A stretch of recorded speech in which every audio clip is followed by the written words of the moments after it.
ओम गणेशाय नमः। ओम नमः शिवाय। मैं निखिल ज्योतिषाचार्य आप सभी का मेरे चैनल पर पुनः स्वागत करता हूं। आशा करता हूं कि आप सभी स्वस्थ होंगे। महादेव की कृपा आप सभी पर सदैव बनी रहे। ये वीडियो सिंह यानी कि लियो के लिए अत्यंत विशेष है, क्योंकि यह वीडियो है आने वाले सप्ताह यानी कि 18 से 24 नवंबर 2024 के साप्ताहिक राशिफल के बारे में। कैसा रहेगा आने वाला सप्ताह सिंह के लिए। जो मेरा साप्ताहिक राशिफल होता है वो प्रमुखतः चंद्रमा और उनकी गति पर आधारित होता है। चंद्रमा एक ऐसे ग्रह हैं जो बहुत तेज गति से भागते हैं।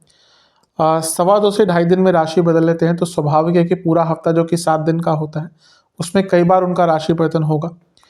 अलग अलग भावों में जाएंगे, अलग अलग राशियों में जाएंगे, ग्रहों के साथ युति योग संबंध बनाएंगे।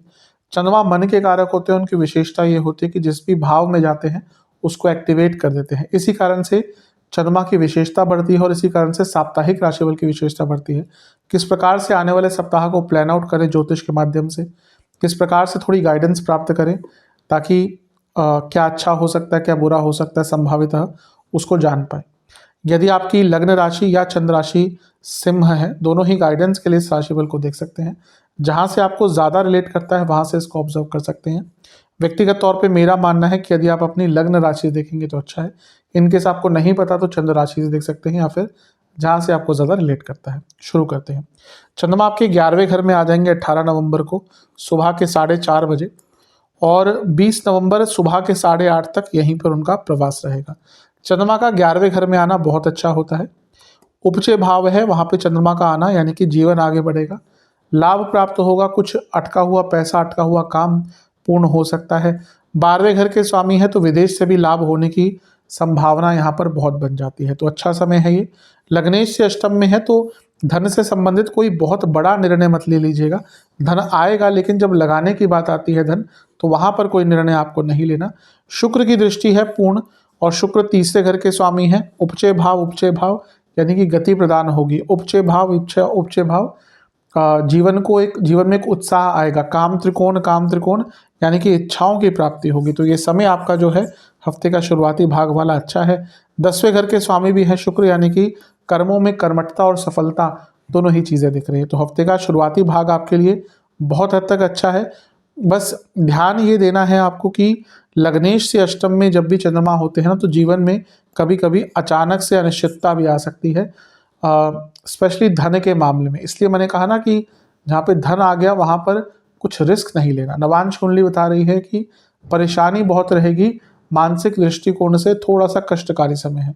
दशांश कुंडली कार्य क्षेत्र में थोड़ा कम बोलिएगा और गलतियां होने की संभावना ज़्यादा है, इसलिए थोड़ा सा शांत होकर काम कीजिएगा। बिजनेस की जहाँ तक बात है, भ्रमित हो सकते हैं, जैसा मैंने कहा कि चंद्रमा का प्रभाव ऐसा है, तो पैसा जो आ रहा है उसको एक्सेप्ट कीजिए लेकिन कुछ नया नहीं करना। लव लाइफ थोड़ा सा शांत रहिएगा और अपने पार्टनर की बात को समझने का प्रयास कीजिएगा। ऐसा लग रहा है कि बातचीत तो हो रही है लेकिन समझ कोई नहीं रहा।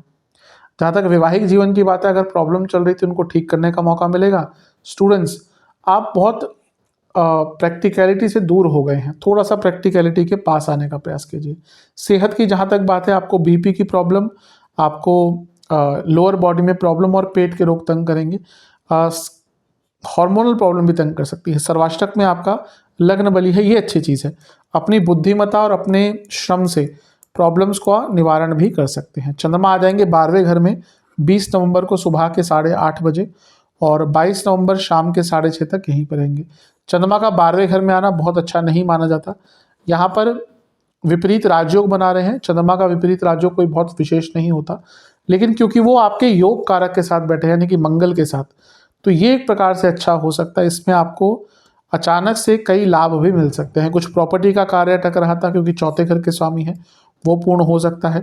भाग्य का भी साथ मिलेगा और अगर बॉसेस से, मैनेजमेंट से भी कुछ अनबन चल रही थी उसको ठीक करने का मौका मिलेगा और यात्राओं के भी आपके योग खुल जाते हैं। चंद्रमंगल योग धन कारक होता है और क्योंकि 12वें घर में है तो विदेश संबंधित कार्यों में धन होगा और अगर नॉर्मल से हटके कुछ कार्य करते हैं तो उसमें भी आपको धन प्राप्ति होगी।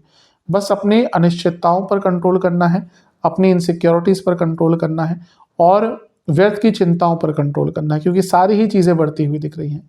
नवांश कुंडली बता रही है कि अपने बारे में सोचिए, अपने जीवन के बारे में सोचिए। लोगों के बारे में सोच सोच कर अपने आप को परेशान कर रहे हैं। बिजनेस के हिसाब से, करियर के हिसाब से दशांश कुंडली बता रही है कि कार्य क्षेत्र में अपना स्वभाव सौम्य रखिएगा, लड़ाई हो सकती है। बिजनेस में ठीक है, पैसा आएगा, खर्चे भी होंगे, लेकिन धन बड़ी मात्रा में आ सकता है। लव लाइफ, यहाँ पे नए रिलेशनशिप की भी संभावना है, और अगर रिलेशनशिप को ठीक करना था, उसको आगे बढ़ाना था, उसके लिए भी अच्छा है। वैवाहिक जीवन ऐसा लग रहा है कि एफर्ट्स कम रहेंगे, मे बी आप थोड़े से लेजी भी रहें, और उसके कारण ना अनबन हो सकती है। थोड़े से एफर्ट ज़्यादा दिखाइएगा। स्टूडेंट्स की जहाँ तक बात है, आप अपने मन और अपने तन यानी कि माइंड और बॉडी, इसमें ना एक समन्वय बिठाने की कोशिश कीजिए।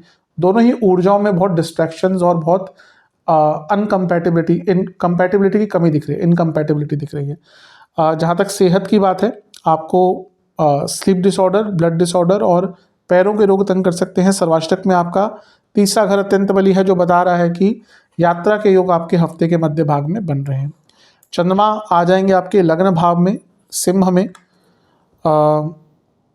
ये होगा अराउंड 22 तारीख शाम के 6:30 बजे, और सप्ताह के अंत तक चंद्रमा यहीं पर प्रवास करेंगे। चंद्रमा का लग्न भाव में आना अच्छा ही होता है, लेकिन यहाँ पे देखिए वो 12वें घर के स्वामी हैं, लग्न में आने, ठीक है, विदेश संबंधित कार्यों में सफलता दिखाता है, लेकिन यहाँ पे क्या है ना कि तबीयत भी बिगड़ सकती है। 12वें घर के स्वामी लग्न में, चिंताएं भी बहुत बढ़ेंगी, और यहाँ पे लग्न और चंद्रमा दोनों ही पाप कर्तरी योग में है।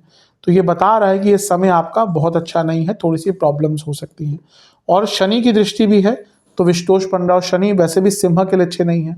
तो हफ्ते का अंतिम भाग बहुत चिंताएं, हेल्थ इश्यूज लेकर आ सकता है, तो थोड़ा केयरफुल रहना है।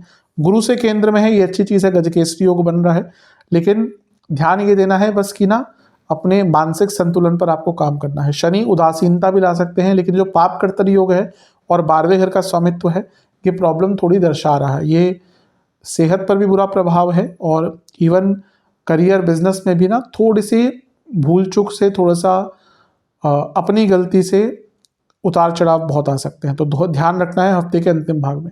नवांश कुंडली बता रही है कि क्रिएटिविटी बहुत रहेगी, लेकिन उसको ओवर क्रिएटिव होने से भी अपने आप को रोकना है आपको। दशांश कुंडली कार्य क्षेत्र में थोड़ा सा रिसेप्टिव रहेगा, क्या चल रहा है उसको समझकर ही बातचीत कीजिएगा। बिजनेस के हिसाब से कुछ बदलाव लाना चाहते हैं तो समय अच्छा है, लेकिन एकदम कुछ स्टार्ट नहीं करना। सोच विचार प्लानिंग के लिए समय बहुत अच्छा है।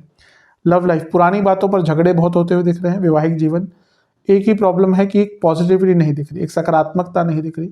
बैठकर बातचीत कर चीज़ों को सॉल्व कीजिए। स्टूडेंट्स की जहाँ तक बात है, थोड़ा पेशेंस दिखाने की आवश्यकता है। सेहत के हिसाब से रक्त विकार, स्लीप डिसऑर्डर और एंग्जाइटी तंग करेगी। सर्वाष्टक में आपका तीसरा घर अत्यंत बली है, जो बता रहा है कि आपको थोड़ा सा हिम्मत दिखानी पड़ेगी अगर आप चाहते हैं कि हफ्ते का जो अंतिम भाग है वो आपके लिए ठीक रहे, क्योंकि कई बार आपके पेशेंस और आपकी हिम्मत और आपकी करेज, तीनों के ही टेस्ट हफ्ते के अंतिम भाग में होंगे। उपाय के स्वरूप में सूर्य देवता को एक पात्र में जल और अक्षत लेकर अर्पण कीजिएगा। जब जल अर्पण कर रहे होंगे तो ओम आदित्याय नमः मंत्र का जाप कीजिएगा। आशा करता हूँ कि वीडियो काम आएगी। चैनल पर नए हैं, सब्सक्राइब कीजिए, वीडियो को लाइक कीजिए। मिलता हूँ आप सभी से अगली वीडियो में, तब तक के लिए ओम नमः शिवाय।